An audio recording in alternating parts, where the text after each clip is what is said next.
Bem-vindo à primeira edição do podcast Rumos Inteligentes, o podcast que vai introduzir hoje em dia a tecnologia para você que é empreendedor. Vamos conversar um pouco sobre tecnologias, inovação, ajudar você a conseguir executar isso dentro do seu negócio. Estamos aqui com o Vitor Souza, meu co-host aqui do podcast. João, é um prazer, cara, estar aqui contigo. Cara. Eu que agradeço. Desde que a gente conversou sobre... Você me apresentou a ideia do Rumos Inteligentes, eu de cara disse, cara, que projeto massa, que ideia massa. O que eu puder fazer, conte comigo. E aí acabou que estamos os dois aqui, né, para falar sobre isso. E aí, explica um pouquinho sobre o podcast pra gente. Cara, Rumos Inteligentes veio de uma ideia de eu assistindo o podcast e vendo que tem poucas coisas direcionadas para o Nordeste e muito menos ainda para o Piauí. E justamente nessa área de empreendedorismo, você vê que tem pessoas muito qualificadas aqui dentro do nosso estado que pode ajudar a outros empreendedores a aprender coisas novas no seu negócio. Aqui, você, por exemplo, foi uma pessoa que destravou minha cabeça na palestra que você deu. Esse cara que sabe conversar bem, sabe explicar para mim o que é tráfego pago como se eu fosse uma criança. E é isso. Eu acho que a ideia nasceu nesse intuito. E quando a gente conversou sobre o projeto, o que me chamou a atenção foi justamente isso, né?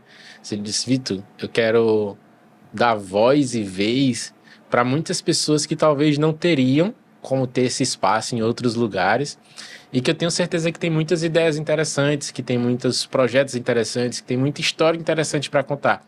E a gente assiste muitos podcasts, né? A gente tem isso em comum e parece que a gente estava conversando como já se conhecesse e tivesse a mesma ideia, né? Sobre esses assuntos que a gente começava a falar como é que essas pessoas vão no podcast e os entrevistadores não sugam ao máximo o que aquela pessoa pode entregar para ajudar outras pessoas. E quando a gente começou a conversar, que a gente viu que tinha as mesmas ideias a respeito disso, você me fez esse convite para participar aqui, para ser co-host do podcast, e de cara eu topei, porque é uma coisa que eu gosto, né? Sim. Conversar, falar sobre projetos, falar sobre inovações, falar sobre tecnologia, e eu vim muito de ter vontade de estudar. Eu nunca fui um ótimo aluno, né? Então eu vim ter vontade de estudar. Ambos isso também juntos. Eu vim começar a ter gosto por estudar quando eu comecei a estudar coisas que eu de fato gosto, que é, como eu disse, tecnologia, estudar um pouco sobre marketing, comunicação. Isso é que despertou a minha visão para o estudo. E conseguir participar de um projeto que vai dar voz para outras pessoas que possam vir contar suas histórias, falar sobre seus projetos, tenho certeza que vai ser muito interessante. Cara, eu acho que a gente estava numa sintonia similar uma sintonia em geral sobre essa vontade de fazer acontecer, né? A gente viu o potencial das pessoas aqui dentro do nosso estado e a gente estava com o mesmo pensamento de executar, cara. E eu acho que foi uma coisa que deu certo também, a nossa conversa. Foi, muito rápido. Fluiu muito bem, foi rápida e deu certo, deu match. Agora, eu te conheci, a gente já conversou bastante. Eu quero que você se apresente para as pessoas que vão nos ver e nos ouvir. Claro. Quem é o João? João Paulo Guimarães. Bem, eu sou João Paulo Guimarães, eu tenho 27 anos. Morei nos Estados Unidos 10 anos. Eu fui lá com 10 anos sem saber uma palavra de inglês. E de lá eu comecei a fluir. Eu fiz, que chama lá o Middle School, High School e College. Me formei em publicidade e marketing de rede social. Cara, e hoje em dia eu trabalho no grupo G4R, né? Que é o grupo hoje em dia de carros aqui do grupo. E na verdade eu vim morar no Brasil no ano da pandemia. Eu cheguei aqui 3 dias antes da pandemia acontecer. Cheguei numa sexta, a cidade fechou numa segunda-feira. Acredito. Tu já esperava, já estava no mundo todo falando, né? E já esperava que fechou. Aí eu liguei pra minha mãe, mãe, desculpa o palavrão, vai dar merda. Eu tenho que sair daqui. A mamãe, não, meu filho, fica aqui que vai dar tudo certo, é só uma coisinha que vai passar. Aí a Maria Laura, minha irmã, ligou pra minha mãe, ligou pra minha mãe e falou, mãe, se você não trouxer o João Paulo agora pra Teresina, eu vou pagar a passagem pra ele vir. Porque ela já tinha meio que entendido a situação que ia acontecer. Minha faculdade fechou logo após e eu vim pra Teresina. Aí meu avô faleceu no sábado, eu cheguei na sexta e segunda-feira a cidade fechou. Então foi uma sequência de coisas que aconteceram nesse ano de 2020 que foram turbulentos, mas também para crescimento também foi muito bom. Interessante. Querendo ou não, foi um ano muito complicado. Com certeza, para todos nós, né, cara? A gente consegue lembrar ali daqueles momentos, acho que todo mundo para seus planejamentos, literalmente, de repente, todo mundo com a vida planejada e fica em casa, e todo mundo pensa, é uma semana, e de repente a gente passa um ano, e o pessoal diz que é o ano perdido, né? Com certeza. Um ano Eu nunca perdido. pensei em voltar pro Brasil, na verdade. Eu pensei em morar nos Estados Unidos. Aí quando eu vim pra cá, mudou tudo a minha trajetória de vida, né, cara? E eu acho que foi positivo, na verdade. Eu tive tantas experiências aqui que com certeza não ia ter lá. Não ia estar perto da minha família, dos meus 6 irmãos que eu tenho, dos meus sobrinhos, que são vários. Eu não ia ter oportunidade de crescimento, não ia estar aqui, por exemplo, realizando um sonho de ajudar empreendedores hoje em dia dentro do nosso estado. Realmente foi várias coisas, né? E eu senti essa necessidade de ajudar no momento que eu cheguei aqui em Teresina, cara. O primeiro projeto que eu fiz aqui quando eu cheguei foi os Amigos Solidários. Não sei se você chegou a ler sobre. A gente até conversou um pouco sobre isso, né, também. Interessante. Agora, eu tenho algumas curiosidades, eu vou aproveitar também para te conhecer um pouco melhor dos teus projetos, mas antes disso, se você me permite, vou me apresentar um pouquinho também. Eu sou o Vitor, Vitor Souza, né, meu primeiro nome, na verdade. Eu já te falei meu primeiro nome, João? Não. Vou revelar que minha esposa não gosta que eu fale, porque ela disse que meu nome não é bonito, né? Meu primeiro nome é Odorico. Odorico. Mas pouquíssimas pessoas me chamam por esse nome, era mais na época da escola. Então eu sou mais conhecido como Vitor Souza. E eu vou fazer um parênteses aqui para contar a história desse nome. Meu nome era para ser Rodrigo. E meu pai foi me registrar. Quando ele voltou com o nome do meu avô em mim. E acrescentou o Vitor. Minha mãe não gostou, obviamente. Mas por incrível que pareça, a única pessoa que ainda me chama de Odorico hoje é ela. Nem meu pai que colocou não me chama mais. Só ela. Clima de raiva. Enfim. Mas eu sou Vitor, sou formado pela UESP em jornalismo e em relações públicas. E a história como eu cheguei no jornalismo é um pouco interessante, porque eu cheguei... Você é formado em jornalismo, trabalha com tráfego pago, né? Tem um gap aí que você precisa entender, né? Mas eu vou contar aqui a história bem rapidamente. Na verdade, eu queria fazer publicidade. E na época, só tinha publicidade, eu acho que na AESP e no CEUT. E eu não queria que meus pais pagassem por essa universidade, porque a situação era um pouco complicada na época em casa. Eu, não, vou tentar aqui alguma coisa similar. Cheguei na UESP por causa de relações públicas, que eu, pesquisando, vi que era uma área que eu conseguia meio que caminhar por toda a comunicação, por toda a publicidade. Só que para você fazer relações públicas na UESP, você tinha que estudar primeiro jornalismo, 4 anos. Depois você tinha o direito de fazer também relações públicas, porque boa parte da grade já estava ali em comunicação do jornalismo. E eu fui por causa disso. Tanto que eu atuei pouquíssimo como jornalista. Acho que eu atuei uns 2, 3 anos e ainda ia estudando. Era estagiário ali de jornalismo. Depois de formado, eu não atuei como jornalista. Eu já comecei a trabalhar com assessoria de imprensa e marketing digital ali fazendo social media. Sim. E eu era sempre muito intrigado com o social media e eu queria alguma coisa a mais. E aí eu comecei a pesquisar outras áreas do digital e acabei chegando no marketing digital ali no parte de gestão de tráfego pago. Que hoje eu entendo que foi uma escolha acertada para a época, porque é onde hoje faz... Uma pergunta, para tirar uma dúvida, com certeza não vai ser só eu que vai ter. Tráfego pago é um mundo dentro do marketing digital ou o marketing digital é separado do tráfego pago? É um mundo dentro do marketing digital. Essa pergunta é interessante. Ninguém nunca conversou comigo, né? Nem que perguntou. Ninguém nunca conversou comigo sobre esse tema nessa ótica. E ela é interessante, porque assim... Eu vejo hoje o tráfego pago como o caminho por onde vai passar a estrutura financeira do marketing digital. Ponto. Óbvio, você tem ali produção de conteúdo, você tem criação de website, você tem várias outras frentes que movimentam dinheiro dentro do marketing digital. Mas se você parar para pensar, o tráfego pago, ele não movimenta só o dinheiro que você coloca ali nas plataformas. E para quem não sabe o que é tráfego pago, vou fazer um parêntese aqui e vou explicar, tá? É até coisa que você falou, né? Eu gosto muito de explicar as coisas porque eu sempre olho para elas sobre a ótica de que eu conheço, mas para quem eu estou falando, talvez não conheça. Gestão de tráfego pago é uma área dentro do marketing digital onde você paga para mostrar o seu conteúdo, o seu site para as pessoas. Sim. Então, na verdade, isso é o tráfego pago. Tem ali aqueles anúncios no Google, tem um anúncio no Instagram, tem o famoso patrocinado, né? No Facebook e em várias outras plataformas digitais. A gestão de tráfego pago é pegar esse dinheiro, administrar para levar o seu conteúdo enquanto empreendedor, enquanto profissional liberal, para as pessoas certas. Que a internet tem essa grande vantagem. Você consegue ter muitos dados a ponto de você saber para quem você vai mostrar o seu conteúdo.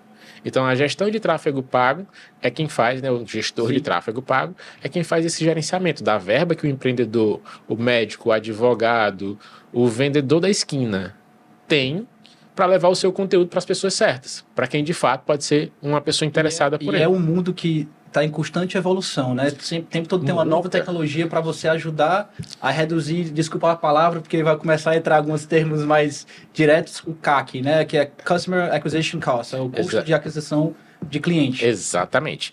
E aí, quando você tem toda essa estrutura, o gestor de tráfego, a gestão de tráfego pago, é quem movimenta essa verba. E aí você tem duas estruturas aí iniciais. É a verba que você aloca para as plataformas, como o Google Ads, né? O Google Ads é a plataforma do Google, onde você pode fazer anúncios. E você tem, as duas principais hoje são, né, o Google Ads e o Meta Ads. Nós temos várias outras de várias plataformas, como TikTok, Pinterest, Taboola, enfim. Pinterest também tem como fazer? Tem como fazer, tem como fazer também. Só que as duas principais hoje são essas, claro. Meta Ads e Google Ads. E aí, então, você tem a primeira etapa, que é o empreendedor, o profissional, ele coloca uma verba para o Google. Ele diz assim, ó, eu tenho aqui R$500. Desses R$500, eu quero que você mostre isso para esse grupo de pessoas. Um exemplo bem claro.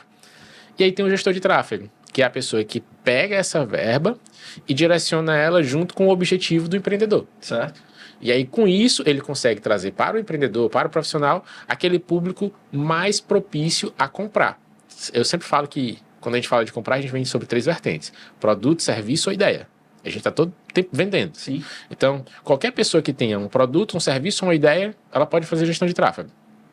E aí, o gestor de tráfego vai juntar, pegar a verba, direcionar o conteúdo para esse terceiro ponto, que é o consumidor, da ideia, do produto ou do serviço. Vitor, e se eu chegar para você, eu for um empreendedor, sei lá, de uma mercearia, eu não tenho noção do o que é meu cliente. Como é que eu vou botar... o gestor vai me ajudar a decifrar esse problema? Como é que funciona isso? Um outro ponto muito interessante, antes de responder a tua pergunta, certo. É que assim, a gestão de tráfego, ela também, nessa época em que o mundo parou, ela evoluiu, como vários pontos da internet. A internet entrou em evidência em vários pontos nessa época. E a gestão de tráfego também.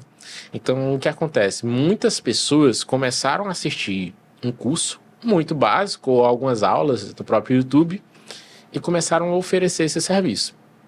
E aí, a gente tem um boom de profissionais de gestão de tráfego. Sim. Porém, a gente tem um boom de profissionais também ruins. Muitos profissionais bons, só que profissionais ruins. E aí eu vou responder a sua pergunta. Eu expliquei isso para responder a sua pergunta. Um bom gestor de tráfego, uma boa agência de gestão de tráfego, ela lhe ajuda sim a encontrar esse público, a ver quem é que de fato é interessante mostrar o seu anúncio, seja no Meta Ads, seja no Google Ads ou qualquer outra plataforma. Mas tem muito gestor de tráfego que não. Que ele vai pegar ali a sua verba, vai colocar na plataforma e não vai fazer nenhum direcionamento. Vamos ver o que acontece. Isso atrapalha mais do que ajuda. Com certeza. Porque a ideia, é outro ponto muito também importante de falar, é que gestão de tráfego, acho que muitas pessoas que estão assistindo a gente agora, ou ouvindo, elas podem até ter algum conhecimento prévio, porque o termo se popularizou. Sim. Mas muitas pessoas ainda olham a gestão de tráfego como o salvador da pátria. É onde vai fazer a mágica, é onde minha empresa vai funcionar. E isso não funciona dessa forma. Acho que até conversou sobre, né? Exatamente. É só mais um pilar. É só mais um ponto da estrutura. Quando você junta tudo, você consegue, de fato, fazer um diferencial para a sua profissão, para a sua empresa, para o que for. Claro. Mas quando você enxerga aquela ponta solta como a virada de chave da sua empresa, isso não vai dar certo. Perdão lhe falar, mas se for a pessoa chegar para fechar um contrato comigo falando eu preciso de ti porque minha empresa precisa da gestão de tráfego para sobreviver e é minha última cartada, é muito difícil eu fechar esse contrato. Porque se a pessoa já vem pensando por essa ótica, é muito difícil funcionar. E, por exemplo, vamos falar que você está pegando um cliente que não tem CRM, não tem noção de nada. Como é que funciona a pessoa que não tem noção de nada digital? Primeiro ponto é a gente fazer ela entender o básico. E fazer entender o básico, eu trato sempre pela seguinte perspectiva. Quando você vai para o digital, você tem que entender que você está abrindo uma filial. Certo. Vamos pegar só sobre a ótica de quem tem uma empresa, seja de qualquer tamanho. Se você tem uma empresa e você vai investir no digital, você está abrindo uma filial. A analogia que eu faço é sempre a mesma. Imagine que você vai abrir uma empresa, um ponto físico. Se você não tem um local, você vai alugar. Então você tem o custo do aluguel. Certo. Para ela funcionar, você vai ter que colocar um ponto de energia. Então você vai ligar a energia naquele ponto. Você vai ter que colocar instalação de água. Você vai ter que colocar internet. Você vai ter que provavelmente contratar um sistema básico de operacionalidade, seja de um cartão de crédito, seja um sistema de frente de caixa, alguma coisa desse tipo. Se sua empresa for um pouquinho maior, você já vai ter que contratar um funcionário. Então tudo isso é um custo fixo da sua empresa. Quando você vem para a internet é a mesma coisa. E eu faço essa analogia para explicar para as pessoas que não entendem. Você vem para a internet, você vai ter que ter um social media, você vai ter que ter um gestor de tráfego, você vai ter que ter um estrategista. Obviamente que muitas empresas elas não têm condição hoje de ter toda essa estrutura. Claro. Então você consegue driblar alguns desses pontos para iniciar. Mas a partir do momento que aquilo começa a lhe trazer retorno, Você começa a ter mais tem que investir. Sim. Que é um ponto que muitas vezes não acontece. A pessoa começa a ver o retorno e assim como qualquer empresa, o retorno não é para você já colocar o dinheiro no bolso. Só que a gente sabe da dificuldade de muitas empresas que aquele retorno de fato não é para botar no bolso, é para botar comida na mesa.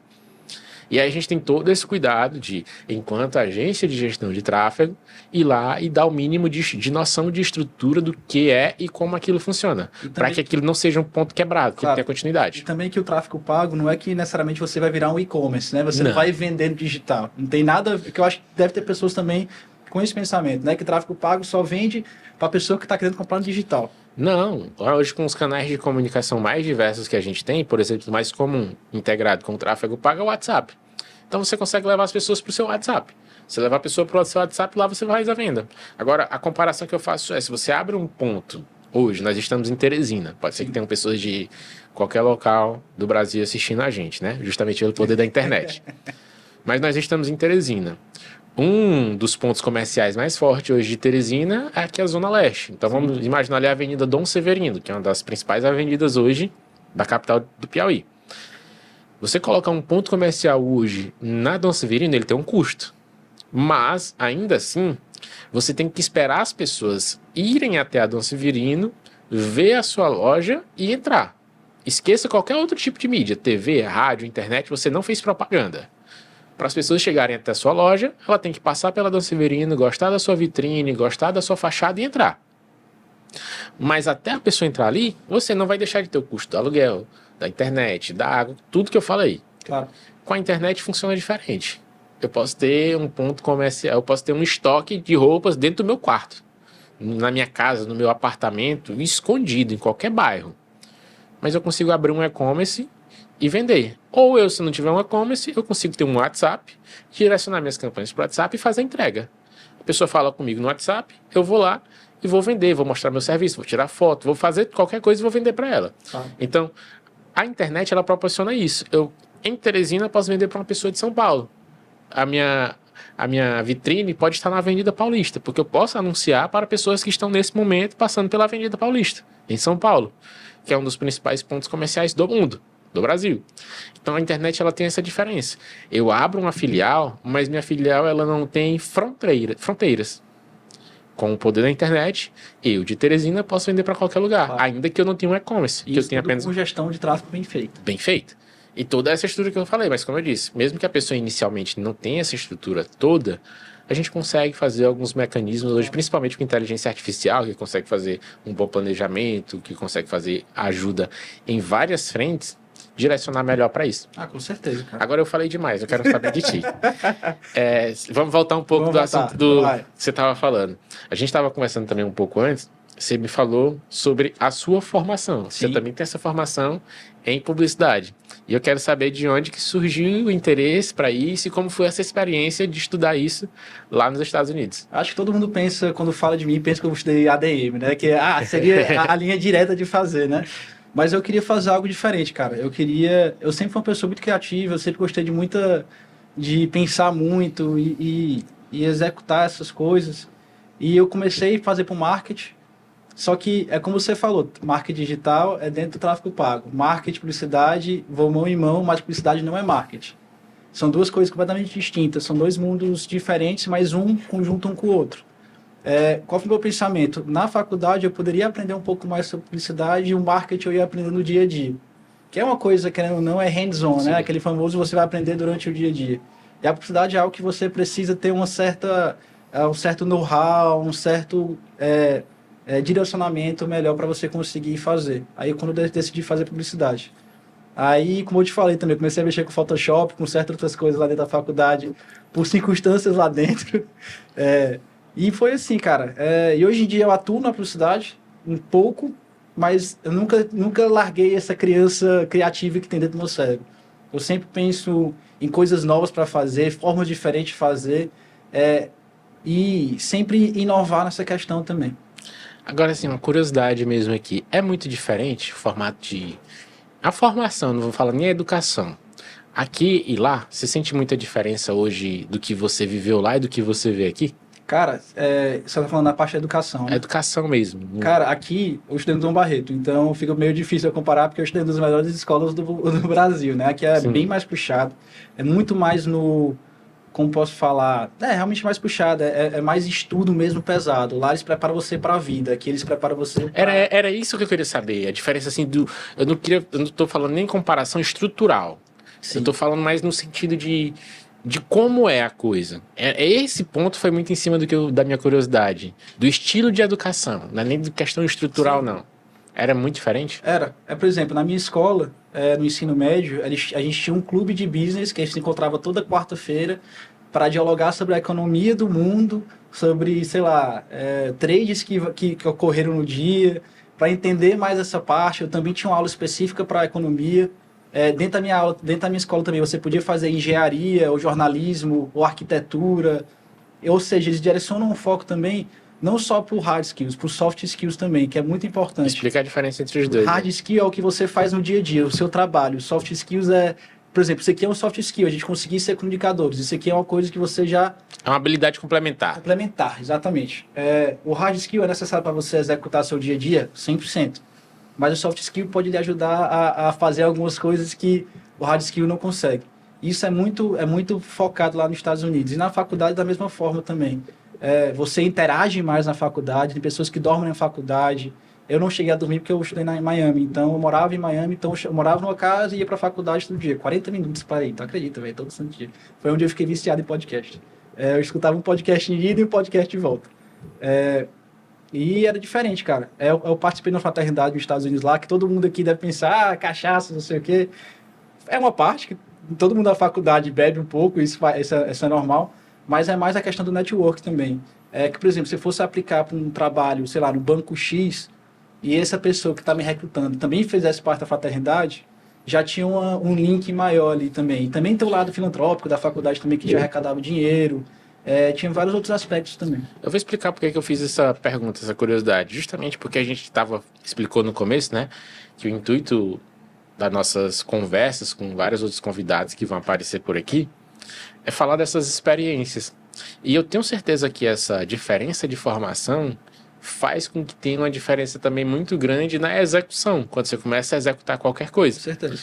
E aqui eu vejo, né, minha visão, até a gente também tinha conversado sobre isso, eu ainda não conheço os Estados Unidos, tenho muita vontade de ir. Mas o que eu vejo é que aqui no Brasil a gente é muito forjado ali para resolver, em base de... Não tem aquela história do jeitinho brasileiro, Sim, né? sim. Isso é meio que intrínseco na gente, então para tudo a gente tem uma solução, para tudo a gente dá um jeito. Isso tem um lado bom, ao meu ver, tem um lado bom, mas também tem um lado ruim. Porque a gente peca um pouco, o brasileiro como um todo, eu vejo que a gente peca um pouco nessa parte de processos. A gente vai fazendo, a gente vai conseguindo resolver e a gente peca um pouco pelo processo. E hoje, você me falando isso, esse conhecimento para mim é inédito, né? Você tá me falando dessa diferença, que era de fato uma curiosidade minha, eu vejo que é muito isso o impacto. Porque quando a gente vê, a gente tem muito os norte-americanos como referência de empresas, de processos, mas tá um pouco a explicação, né? Se você tem a educação desde o começo para dizer assim, ó, isso aqui é como você tem que fazer. A habilidade complementar, ela entra mesmo como complementar. Com certeza. Então, você aprende a fazer um processo e vou usar os nossos termos, né? A gambiarra é uma coisa à parte. Ela vem de uma habilidade complementar que você tem. Quando eu falei da ideia do podcast, eu demorei muito, porque eu sou muito americano nesse aspecto. Eu sou um cara processual. Se tiver um erro no processo, eu já começo a ficar doido, eu não consigo ir pra frente. Eu tava com o engate ali, eu não consegui Aí tu, João Paulo, bora fazer logo. Bora resolver logo. Vamos fazer 2 aqui, vamos fazer 3 e a gente vê como faz. E eu acho que isso é um casamento bom quando se fala de negócio, quando você fala de botar projeto pra frente. Tem que ter alguém que diz assim, eu vou. E tem outros, calma, volta aqui. Né? Quando você consegue fazer desse jeito, eu acredito que as coisas fluem muito, muito de forma natural. Agora sim, vamos, para que a gente se apresenta um pouco, tirou um pouco do papel já tudo isso. Que tipo de conversa você espera ter aqui? Que tipo de assunto você espera tratar aqui? Que a gente falou um pouco sobre isso também, né? Vamos explicar para as pessoas. Eu tava até tirando uma piada com você, né? Você falou de gestão tráfego de pessoas ruins. Não tô falando que isso é ruim, tá, pessoal? Mas tem aqueles coaches que falam, você tem que acordar 4 horas da manhã, tomar um banho de água gelada, que isso vai fazer você ser um empreendedor melhor e não sei o quê. Cara, e eu acho isso errado. Infelizmente, tem muitas pessoas que caem nessa lábia, nesse jeitinho dessa forma errada. E o nosso intuito aqui é conseguir trazer pessoas para essa bancada aqui que também botam a barriga na bancada, nosso termo nordestino, que estão trabalhando ali no dia a dia, que já executaram, que já fizeram, já estão introduzindo inovação ou alguma forma de tecnologia que está ajudando o negócio da pessoa fluir melhor. E essa ideia eu quero ajudar a replicar dentro do nosso estado, cara, que eu vejo que a gente tem muito potencial aqui nos microempresários, só falta um empurrãozinho, uma ideiazinha ali para ele destravar a mente. Esse é mais ou menos o intuito na minha cabeça. Aqui a gente tem grandes empresários, né? A gente estava falando justamente sobre isso. Tem alguns empresários bem reconhecidos aqui dentro da nossa área. Eu fico me perguntando, você acha que o seu João Claudino teve algum dia que acordar e tomar banho gelado para construir o império que tem hoje com o Grupo Claudino? Não. Seu Damásio também, o império que construiu, ele teve que tomar um banho gelado, acordar assim. Nunca tomou banho gelado de manhã também, não. Seu Paulo Guimarães, não. Então, a gente fica vendo, tudo bem, podem ter explicações científicas, como muitos dizem, mas essa história que se criou, essa bolha que se criou dentro da internet, de que se você só tem sucesso se você acorda às 5 da manhã, se você toma um banho gelado, se você faz 3 horas de exercício, se você se alimenta bem, se você estuda 3 horas por dia, e o dia tem 24 horas, meu irmão, onde é que eu encontro tempo para tudo isso e ainda me sustentar minha família? Não dá. Não dá. Então a gente quer desmistificar um pouco isso, né? Mostrar como é que pessoas construíram patrimônios reais sem...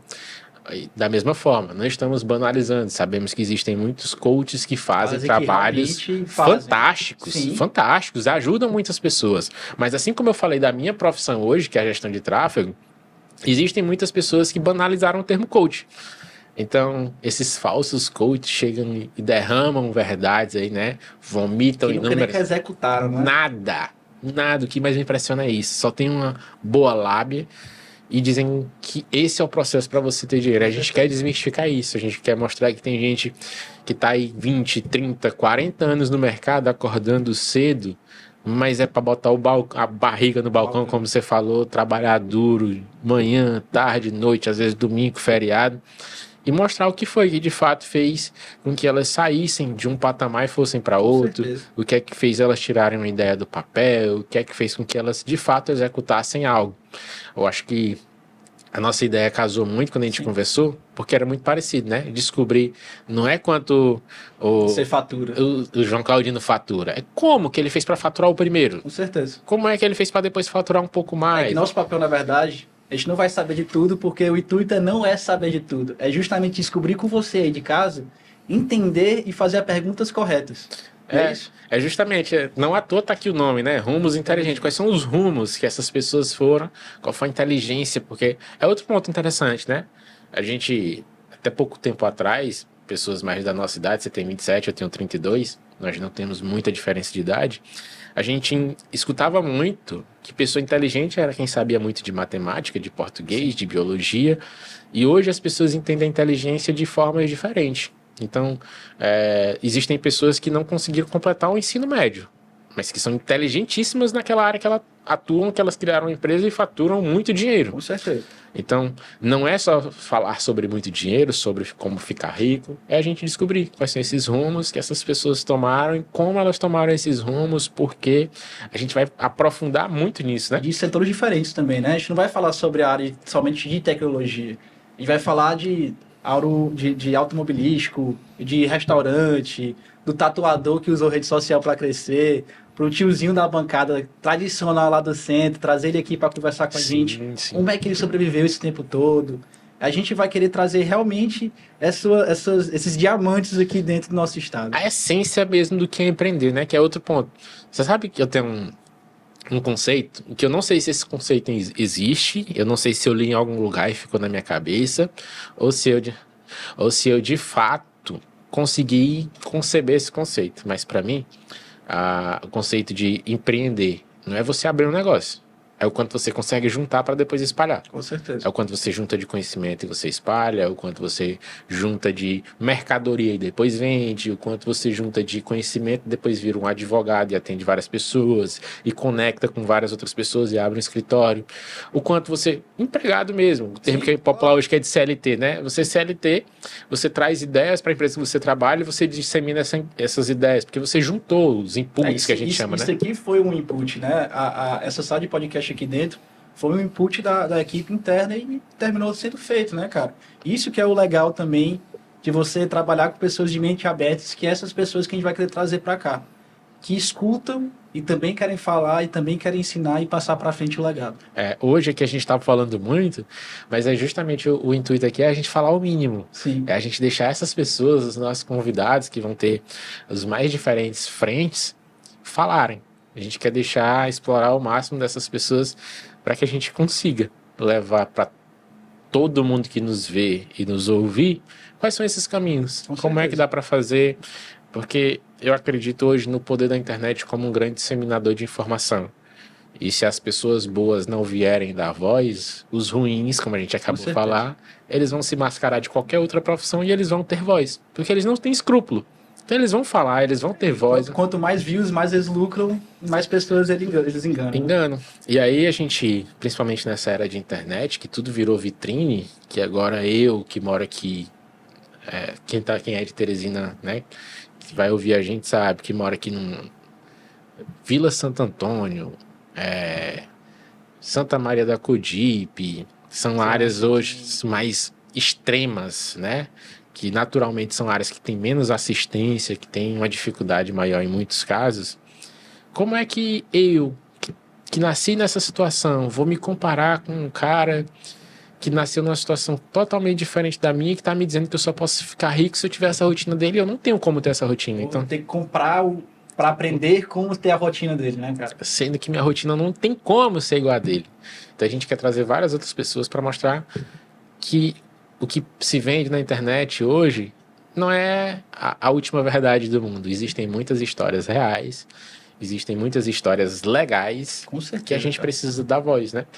Com certeza. E é uma coisa que eu estou muito ansioso. A gente pode até jogar uma pegadinha pro pessoal, galera. Se vocês quiserem dar recomendações de quem a gente pode convidar para o podcast, mandem aí no Instagram, no TikTok, aonde estiver. A gente vai colocar aqui na tela, né? Todas as redes sociais. Todas as redes sociais estão aqui na tela. E aí você pode dar sua opinião, quem a gente deve convidar. A gente pode até uma ideia aqui, a gente pode depois ver um número de WhatsApp, pra gente interagir com essas pessoas, elas darem sugestão, né? Porque como a gente diz, a gente quer dar voz de fato, até para o picolezeiro tradicional de Teresina. Lembrei aqui agora, Teresina tem muito aqueles vendedores de bombom em festa, né, que são tradicionais, que estão há muito tempo. Como é que essas pessoas sustentam suas famílias? Como é que elas vendem? Com certeza existem estratégias intrínsecas que esses caras nunca estudaram. Eu que trabalho com concessionária, tem uma moça que vai diariamente em todos os concessionários na bicicletinha, cara, com um pacotezinho cheio de lanche, ela vai de bicicleta em cada loja para vender. Uma pessoa dessa tem que ter uma resiliência do caramba, né? É uma pessoa que deve ser muito interessante a conversa dela, uma pessoa que... Boa, a gente pode depois, mais pra frente, ver se o WhatsApp e aceitar essas sugestões. E no mais, João, o que você espera aí já pra gente finalizar? Já avisaram pra gente aqui que a gente já tá quase finalizando, né? O que você espera daqui? O que a gente pode esperar? Eu espero disseminação de conteúdo gigantesco e informação positiva pro nosso estado. Pro Brasil também, né? Que a gente não está limitado somente ao nosso estado. Mas eu falo nosso e muito estado porque eu quero mostrar às pessoas aqui. Eu tenho certeza que muitas pessoas vão aprender com quem elas pensam que não vão conseguir mais aprender. Eu estou ansioso também para nosso crescimento também como pessoas aqui dentro, de cada dia aprimorar e melhorar o nosso diálogo também, e escutar essas pessoas. E eu também quero aprender com as pessoas que vão vir para cá também, para cada dia eu conseguir ser uma pessoa melhor. Sabe uma coisa que me fez aceitar o seu convite de cara? Na hora que você me perguntou, você viu que eu nem, de repente, eu nem titubeei. É que a gente tem uma comunicação parecida. E quando eu digo comunicação, é uma forma de pensar ali para se comunicar muito parecida. E meu intuito também é esse aqui, é aprender muito. Eu gosto muito de usar algumas frases assim, né, que são as soltas. Às vezes eu não lembro nem os autores, De onde veio? nem se foi em vídeo, se foi livro. Como é que se fala? É o intuito, não sei o que da minha mente. As vozes da minha mente, elas vêm aqui e me lembram algumas frases, né? Só que essa eu lembro, foi do Murilo Gun. Não sei se tu conhece o Murilo Gun. Não. Murilo Gun é um entusiasta da criatividade. E foi no evento dele que eu tive essa virada para buscar a gestão de tráfego, lá em São Paulo. Ah, você me falou. E ele tem uma frase que ele falou, inclusive nesse evento, que ficou muito marcada para mim. Isso é uma das frases que eu repito muito e provavelmente eu vou repetir muito aqui também. Que é que você tem que ser, algumas vezes, o burro da roda. Você tem que sentar e aprender com quem tá falando, com quem você tá conversando. Não é você ficar todo momento tendo uma opinião de tudo que você tá tratando. Fique caladinho, escute, deixa as pessoas mostrarem o conhecimento que elas têm. E depois que eu ouvi essa frase, ela casou muito com o tipo de pensamento que eu tenho. Eu converso com qualquer pessoa porque eu sei que alguma coisa eu consigo aprender. Nem que seja muito pouquinho, mas eu consigo aprender. E aí, se você aprende um pouquinho do João, se você aprende um pouquinho de qualquer um dos convidados que chegar aqui, você sai com uma bagagem muito maior do que você chega. E esse é meu intuito mesmo. É aprender muito e fazer com que muitas pessoas aqui do nosso estado, também, né? Do nosso querido Nordeste, aprendam. E é isso, cara. Tô feliz demais e muito ansioso pelos nossos próximos episódios e convidados. Vai dar certo. Mais uma vez, muito obrigado, meu amigo. Eu que agradeço, verdade. Viu? Que seja só o começo de uma parceria de muito sucesso. E vai ser, com certeza. Finaliza aí pro pessoal. Obrigado. Primeiro episódio finalizando aqui. Agradeço a todos. Todo mundo que está aí na Switch ajudando a gente aqui a realizar esse podcast de primeiro momento. Sei que algumas coisas aqui a gente está errando, mas a gente vai melhorar. E sem sombra de dúvidas vai ser um ano repleto de novidades e coisas boas que vem por aí. E é isso. Muito obrigado. Espero que a gente ainda erre muito, que é sinal de que a gente está aprendendo alguma coisa. Verdade. Muito obrigado, pessoal. Até o próximo episódio. Valeu.